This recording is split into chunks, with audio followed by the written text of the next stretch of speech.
Dhalaan maallaqa jaalatti ja'an.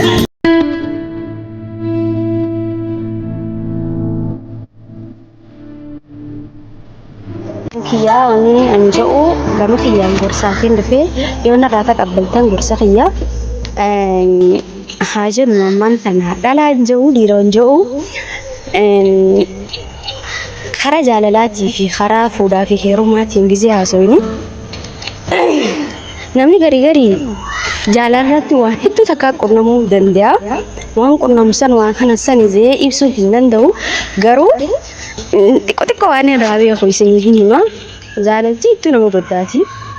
Jaalalti hedduu takka qalbii nama cabsiti. Hedduu takka itti dhibamte hedduu takka itti honteetta. Dhiiraan jenne dhalaan jenne hundi keessanuu jaalalti hedduu takka nama dhibatti. Akkasiinuu amma gizeen isin haasoo isaa nama takka irra biyya takka isin haasawa. Mucayyoo takka jennu hedduu takka jaalachuu turte garuu inni ni fakkeessu ture jaalala. Ni fakkeessa jaalala. Siin jaaladha jaanii haa jennu inni dhalaan tuni maallaqa jaalatti ja'an garuu wanni nuti jaalannu maallaqa osoo hin tahin ankabaa bakka nama takka akka jettaa bakka waa hedduu takka jaalanna maallaqa hin jaalannu garuu dirti maal jaan dhalaan tuni wanni siin jaalattu maallaqa hoteelaa fi dhalaa kanuma maallaqa seenaa ja'an tajibu dhalaa fakkaatu dhalaa meeqatti maqaa buuse jechuudha. Yoon isin hime dhalaa maallaqa feeti jaalala dhugaa feeti jaalala dhugaa nama kan nuuf barbaaddi. Jaalala dhugaa san barbaaddi maallaqa osoo hin tahin ammas akkaan dhagee nama gurguddaatti gaara waan hin dhagee namas ati jaalattu osoo hin tahin namsi jaalatu heerumni amma wajji bultii jaariin dhagee dubbiin tun dhugaa keessa jiba hin agarree garuu yoon harka isiniifin deebi'ee isiniif himaan ja'a isiniifin as deebi'aa isiniifin hima garuu wanta kaan isin maqessaa mucayyoo sanii jidduutti ndaaboo qessaa mucaa saniiti isin hima mucayyoon san mucaa tokko jaalachuu turte bakka inni qabeenya qaba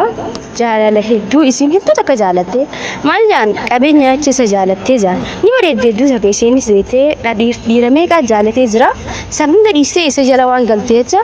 maallaqaaf jaalatti jaan garuu isin jaalala bareedaa jaalala qooqaa waan irraa harkatte jecha itti deemte garuu inni jaalala san asuma sabi jira bakka wanti godhu jira fakkeessu jira fakkii jecha wayii ni fakkeessa fakkii sanirraa osoo fakkeessu jiru guyyaa tokko wal qaxxarasanii haa jennu qaxxarasanii isaa qaxxarri deemu jirtu makiinaa qaba san keessa dhalaa hojjaa garte gizee san booda maal jetteen eenyu tuni jetteeni gizee bira dhaqee kalaadeera fiyyaatii jedheeni ni amanti waan jaalattuuf jecha ni amanti garuu jaartii isaa turte ni amante gizee amante booda lakkumaan hojii deemanii hara bultii jaaruu deeman maallaqa hedduutti kanneen bultii jaarrachuu yaani kana jidduutti jaaniin isii bira dhufanii asiin dhala duraa haadha ilmaan namaa jaarsa isii akkamiin bana namaa diidaa jaanii itti dhufan. Gizee akka jaanii itti dhufan isiin hin beekne ture namanni maaliif ni jaalatti jaan hin jaalatti isa dhugaa jaalatti garuu namni haa maallaqaaf jaalattitti quba qaban. Gizee akkas jetteen booda jaaniin booda jechuudha ni aarte bakka hedduu takka goddaamte hedduu takka aarte hedduu takka onteette wanni isiin